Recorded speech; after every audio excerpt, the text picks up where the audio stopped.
내년에 건강보험료가 3.2% 오릅니다. 직장인들의 본인 부담 월 평균 보험료는 약 3,600원, 또 지역가입자 같은 경우는 2,800원가량 더 내게 됩니다. 노동계와 경영계는 정부가 재정 지원을 늘려야 한다는 입장을 고수하고 있습니다. 관련한 내용 경희대 글로벌 미래교육원 권혁중 외래교수와 얘기 나눠보겠습니다. 교수님 어서 오세요. 네, 어서 오십시오. 네. 교수님, 내년 건강보험료율이 이제 올해보다 3.2% 정도 오른다고 하는데 어느 정도 부담이 실제로 늘어날까요? 아까 3천 얼마라고 제가 말씀드렸었거든요. 이 정도 맞나요?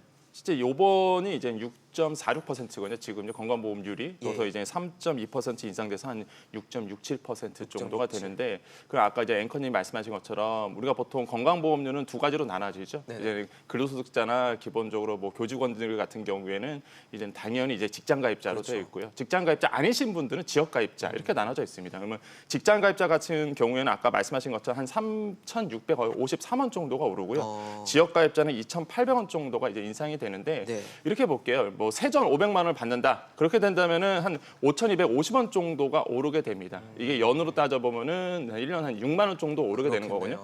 그렇게 볼 거예요. 아마 그러니까 직장가입자 같은 경우는 또 직장에서 반을 대주기 때문에 사실 내가 내는 거죠. 일단 먼저 뛰어가기 때문에 피부로는 많이 못 느낄 것 같은데 6만 원이잖아요. 만약에 그렇게 되면 그런데 그런 게 있죠. 매년 이제 계속 오를 예정이기 때문에 사실 이게 무시 못하는 금액이다라고 우리가 볼 수가 있겠습니다. 네, 이제 국민 입장에서 이제 부담이 좀 많이 늘었습니다. 근데 그 정부가 이제 문재인 케어에 따른 대책으로 건강보험료를 발표했을 때 이제 2020년에서 22년에는 3.49%, 2023년에는 3.2% 인상하겠다고 제시를 했었는데 이 3.2%면은 계획보다 좀 낮은 수준에서 책정이 된 거죠. 그렇죠. 낮은 수준으로 좀 책정이 됐는데 왜 그러냐면 이제 가입자 단체 반발이 있었죠. 아까 말씀하신 것처럼 이제 노동계라든지 경영계의 반발. 도저히 뭐 정부가 국고 지원을 늘리지 않는 이상 우리는 이거 합의해 줄 수 없다. 원래 6월에 끝냈어야 될 일인데 계속 딜레이 됐단 말이죠. 이런 이슈 때문에 사실 딜레이 됐다고 볼 수가 있겠는데 정부가 그렇습니다. 이제 정부가 어느 정도 국고 지원을 하겠다라고 이제 약속을 했기 때문에 합의가 된 상태다. 그래서 가입자의 반발로 인해서 사실 더 늘리지 못하고요. 원래 계획은 이제 3.49%였잖아요. 그래서 이제는 절충안으로 해서 한 3.2% 정도에 이제 합의가 된 거죠. 그러다 보니까 정부의 입장 그대로 이제 놀리기에는 좀 부담이 있었다라고 볼 수가 있겠습니다. 어쨌든 정부 계획보다는 조금 낮은 이제 인상폭을 기록을 하긴 하는 건데 앞으로 3.2%보다 더 낮아질 수 있을까요? 사실 그럴 가능성은 없다라고 보는데 왜 그러냐면 정부가 제시한 거 그겁니다. 23년까지 3.2% 넘기지 않겠다. 이게 약속이었거든요. 근데 이게 매년 3.2%가 아니라 평균적으로 23년까지의 평균적으로 봤을 때 3.2%예요. 근데 이제 과거를 볼 필요가 있겠죠. 18년도에 보험료 인상률이 2.04%였고요. 그다음에 올해가 이제 3.49% 올렸습니다. 그러면 이제 산술적으로 우리가 계산을 해봐도 3% 이상은 계속적으로 올려야지만 그 평균치를 맞출 수가 있거든요. 그러다 보니까 뭐 계속적으로 내년이라든지 내후년에 3% 이하, 3.2% 이하는 좀 힘들다. 높이는 높였지 떨어지지 않을 것이다. 이렇게 우리가 계산해 볼 수가 있습니다. 아이고, 부담이 점점 커지겠네요. 네, 분리과세 소득에도 이제 건강보험이 적용되는 것이 내년 11월부터 시행이 되면서 이 내년부터는 저소득층 부담은 좀 줄어들고 이 고소득층 보험료 부과가 증가하게 된다고요. 네, 그렇습니다. 이미 뭐 저소득층 같은 경우에는 지난 1년간 지켜보면 한 2만 정도가 떨어진 상태고요.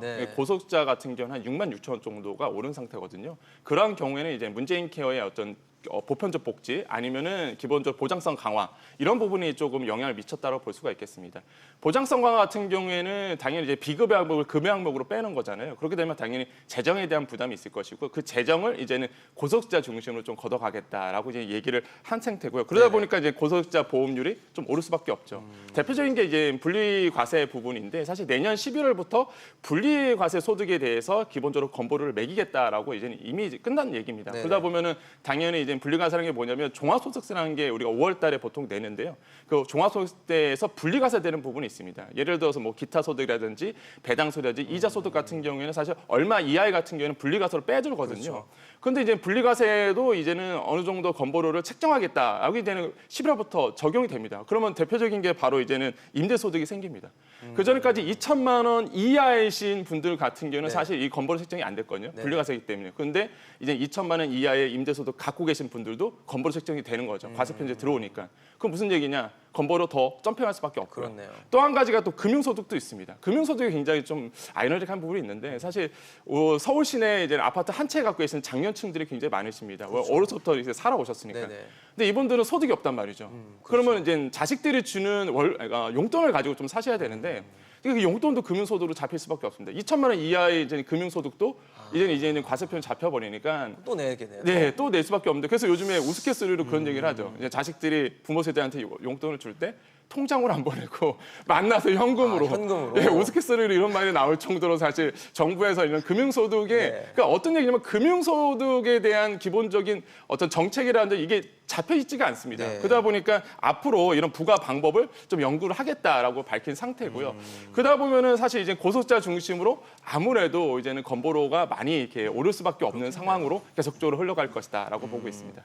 사실 가입자들이 내는 보험료는 매년 이렇게 늘어가는 추세인데 그럼에도 이 건강보험에 대한 재정 건전성 문제는 항상 논란이 되고 숙제로 꼽히고 있는 것 같거든요. 그러니까 문재인 케어 때문에 그렇죠. 그러니까 문재인 케어가 나쁘다는 얘기는 아닙니다. 근데 이제는 재정 건전성 항상 얘기하면 문재인 케어를 빼놓을 수가 없거든요. 왜냐하면 아까도 말씀드렸지만은 비급여 항목을 금여 항목으로 빼는 거거든요. 그렇게 되면은 아직 과거에 받지 못했던 MRI라든지 기본적으로 비급여 항목이 있었던 거를 이제 건강보험 적용되면서 사실 보편적 복지가 이루어지는 거거든요.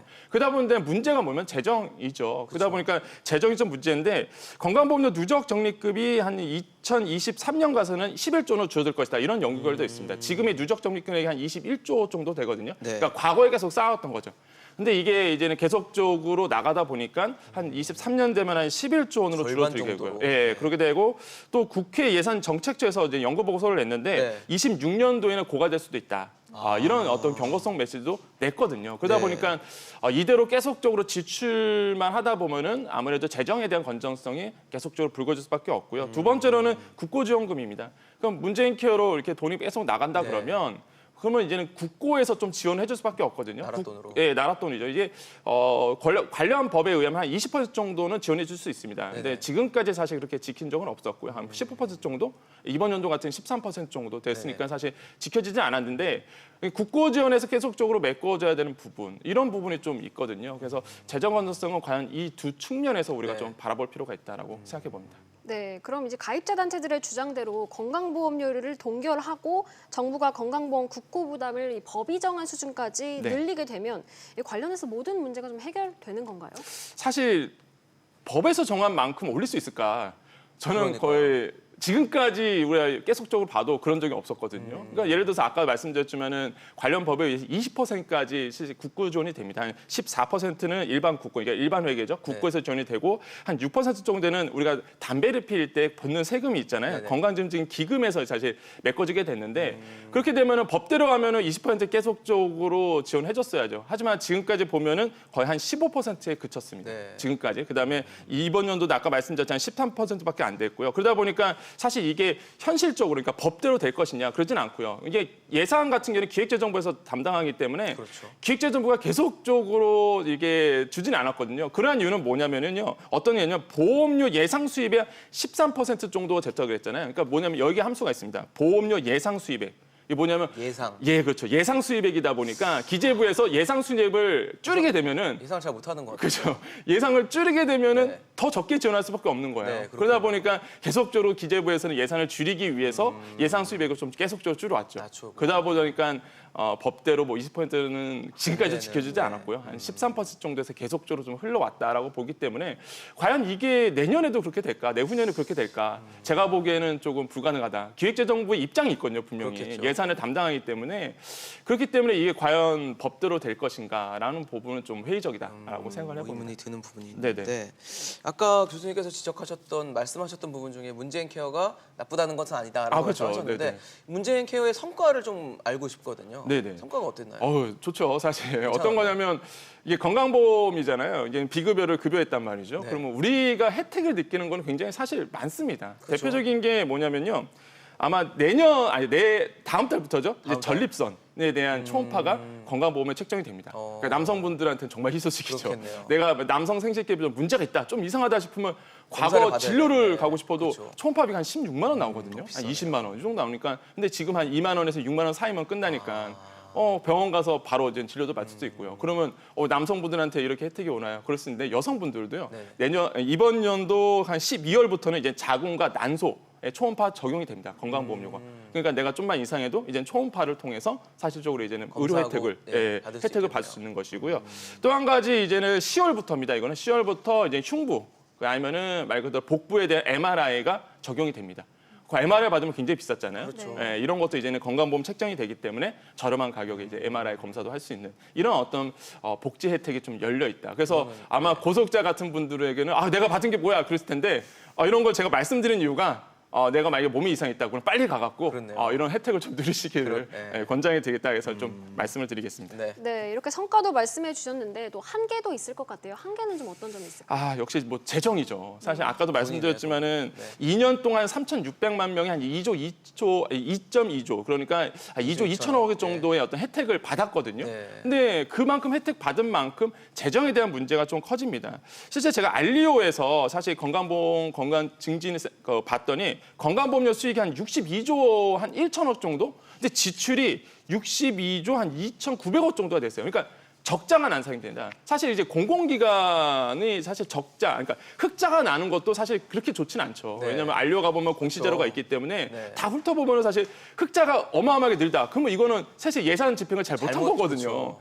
근데 적자가 난 적은 한 번도 없었거든요. 근데 이제 적자가 났단 말이에요, 계속적으로. 그래서 이런 부분이 조금 심해질 것이다. 그래서 아직은 아까 말씀드린 누적 적립금이 한 20조 원이 있기 때문에 이제 버티고 있는 건데 이게 계속적으로 누적 적립금이 줄어들게 되면 아무래도 문재인 케어에 인해서 어떤 재정에 대한 문제는 좀 부을 수밖에 없기 때문에 뭐 문재인 케어가 나쁘다는 얘기가 아니라 이런 재정 건전성에 대한 부분은 항상 고려를 해주셔야 된다라고 볼 필요가 있겠습니다. 왜냐하면 우리 세대에 끝난 게 아니라 우리 후손 세대도 누려야 되기 때문에 이런 부분에 조금 고민이 필요하다고 생각해 봅니다. 네, 말씀 잘 들었습니다. 권혁중 외래 교수였습니다.